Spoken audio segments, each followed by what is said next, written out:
as to na nasa chapter 7 ata. As to convertible.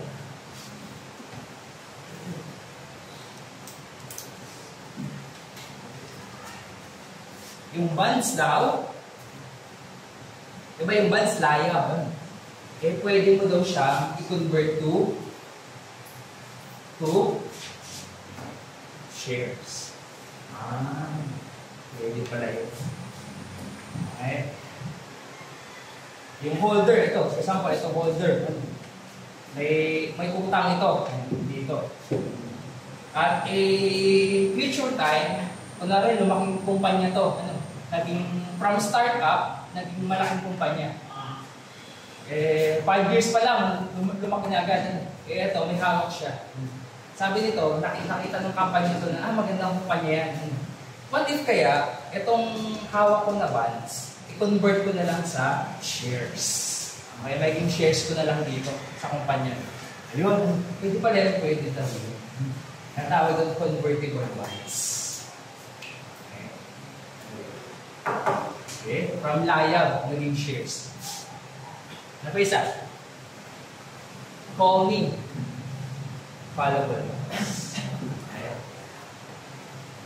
Pwede daw siyang prior to maturity date. Pwede daw siyang i-call. Call in. Prior.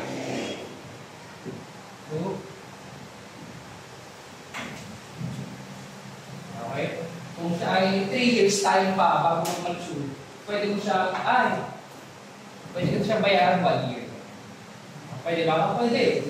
Kung hinang-usapan niya, kung callable bonds. Okay. So, pwede pala ang callable bonds ay current lalo.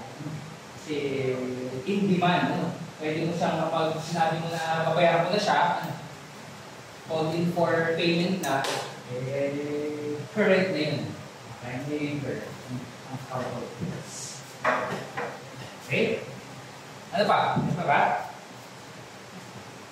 Guaranteed.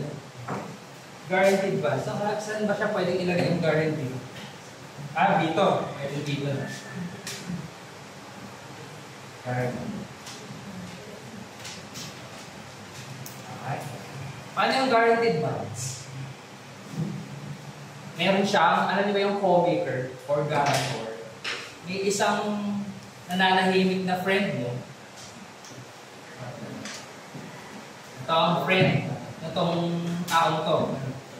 Pag ito hindi nakabayad, sino sisigilin to?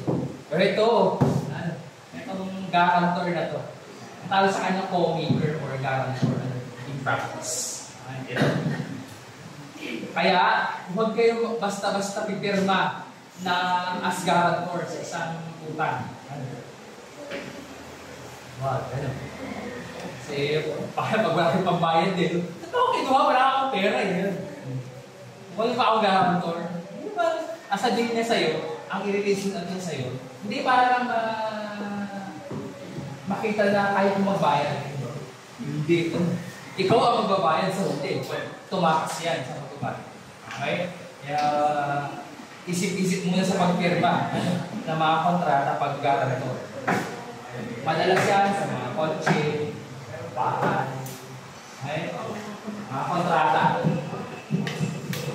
Madalas na co-maker ay asawa eh. Pag may asawa na. Kailangan yun.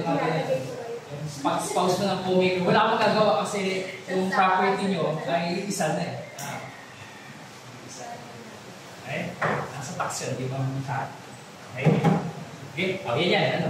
Ang different types of bonds as to maturity, security and risk, transferability, saka as to okay?